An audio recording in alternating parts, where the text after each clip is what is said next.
Nicola Berry sat as still as concrete.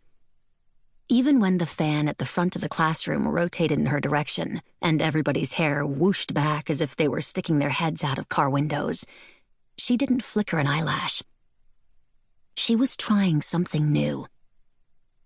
Mental telepathy.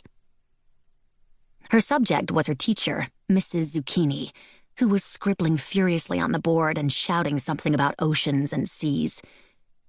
Nicola didn't know why Mrs. Zucchini was so upset about oceans and seas. They should have made her feel cool and refreshed. Mrs. Zucchini's real name was Mrs. Zucker, but everyone secretly called her Mrs. Zucchini. It suited her, as she generally had such an ew expression on her face. You would think she'd just that minute been force-fed a plate of mashed zucchini. She was in a bad mood every day of her life because she disliked children and she had a severe allergy to chalk.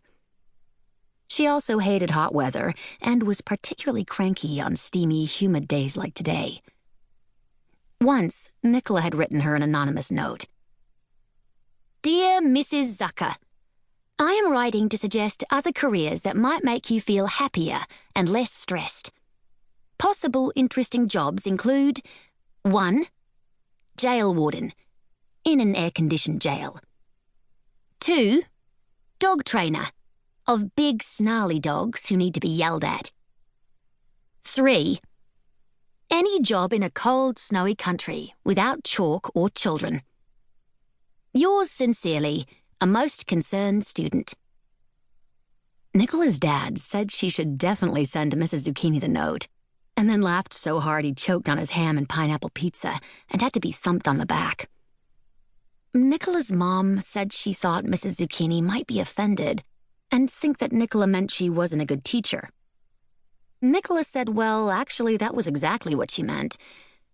Then her mom told her a long story about a horrible teacher she'd had at school who turned out to have a kind heart and gave her a lemon meringue pie recipe or something.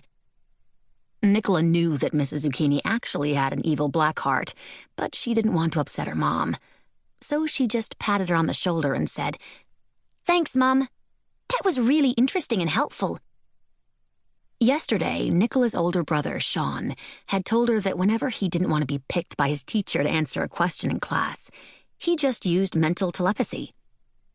He said this was absolutely 100% true, and that he would do a lie detector test if she wanted. Nicola said she didn't have a lie detector handy, and Sean said that was her problem and did a somersault in midair. They were on the trampoline in their backyard at the time. Nicola was pretty sure that Sean was making it up, but it was worth a try. She was hoping to learn mental telepathy before her birthday, which was December 1st, just 3 days away. It would be so impressive.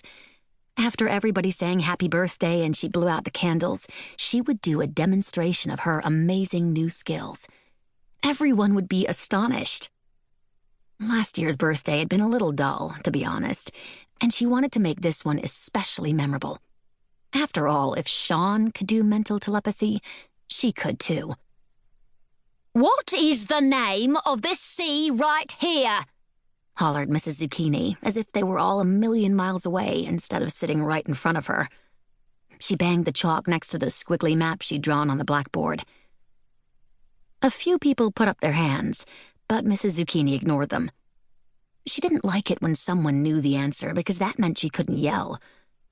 Her pink, piggy eyes darted around the classroom, searching for a person who would get it wrong.